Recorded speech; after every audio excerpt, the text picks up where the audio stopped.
Welcome back to Adventure Camp, Foxplorers.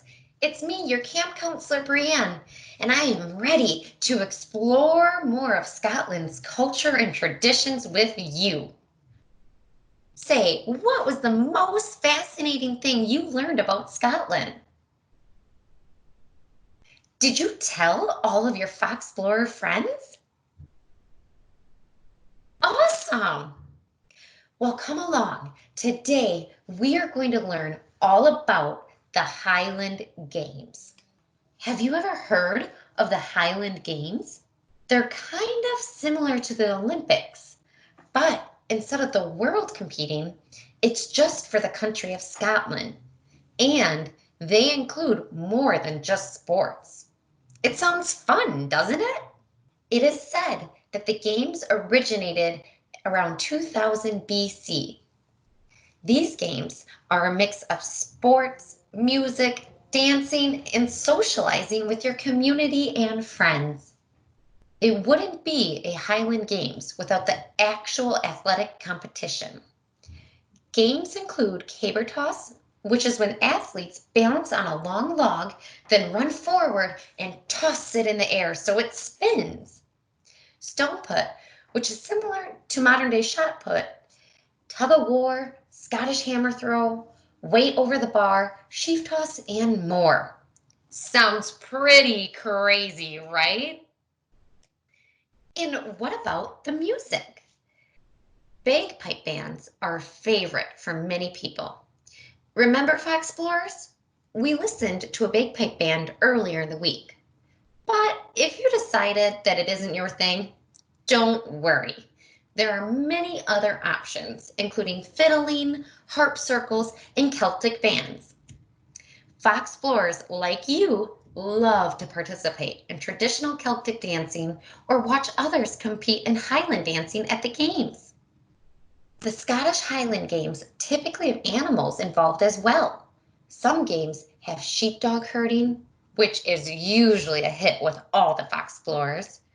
And some might even have dog shows featuring Scottish breeds completing obstacle courses. After the shows, sometimes you even get the chance to meet all the show dogs too. All this fun and games sure is making me hungry. Don't worry, Scottish food is front and center during Highland Games. You can sample shortbread, scones, chocolates, and other sweets. There are also vendors selling Scotch pies, Scotch eggs, and even fish and chips. Sure sounds yummy. These unique events still take place around Scotland and all around the world. They have been a part of Scotland's culture for hundreds of years and are just as popular today as they have ever been. Today, the Highland Games season begins on May 12th with the Gurk Highland Games. It peaks in July and August with over 30 events each month, and the season ends on September 21st with Inversharan Highland Games. The Braemar Gathering, held in September, is Scotland's biggest Highland Games event.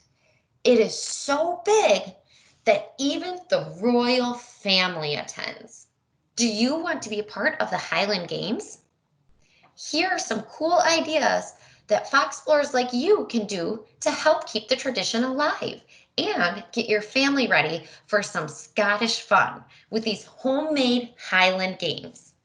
First, you'll have to figure out how many people are going to be a part of your Highland Games. If you have a large group, it could be a good idea to split up into clans. In Scotland, at the Highland Games, they have clan villages with tents representing different clans. They are pretty much like family. Once you have decided who will be in what clan, you'll have to get into the Scottish spirit and create a name for your clan. Don't be afraid to get creative, Foxplorers. The funnier the clan name, the better. Next, you will have to create a flag for your clan.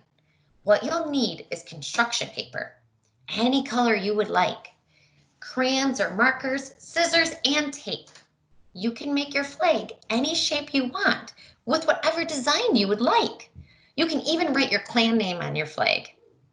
Here are some samples of real Scottish clan flags for inspiration.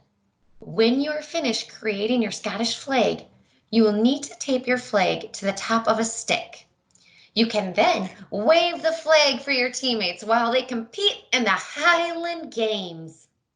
Now, let the games begin! The first event is Tug of War. Have you ever played Tug of War? It is usually played in teams where each team has to use all of their strength to pull the other team across the line. What you'll need is a long rope that is thick enough to grasp with your hands, a piece of string or ribbon that will be tied onto the center of the rope, and finally, a line drawn on the ground right below the divider, the string or ribbon that is. Now, have two teams line up on each side of the rope. When the game begins, each team has to pull as hard as they can. Pull, pull, pull, Foxplorers! The winning team is the first team to pull a member of the other team over the middle line. All right, now on to the next event. Perhaps the most famous of the Highland Games events, the caber toss. Remember earlier, Foxplorers? We talked about how this is played in Scotland with large logs as tall as light poles, and they are flipped in the air in circles. For this Foxplorer version of the caber toss, use something lighter, such as a swimming foam noodle or a cardboard wrapping paper tube. You can use whatever you like, but make sure you mark one end so you know if it has flipped. Each player gets 2 turns to toss the caber. A successful throw is one that sees the caber flip right over, and the person who flips the caber so it lands on the straightest line wins. Well, those were just a few of the mini Highland Games events. If you're still up for more, there is a long list which includes relay races, long jump, sprints, and 3-legged races. Don't forget to crown the winner of whoever wins the most events. We want to see your Highland Games in action. Ask your parents to take a picture of you completing each event so you can show us and the rest of the Foxplorers. Post your pictures in the comments on Facebook or share them on Instagram with hashtag Little Foxplorers and hashtag Fox Adventure Camp 2020. Well, it's been fun, Foxplorers. See you next time. Adventures, Fox and Games is what you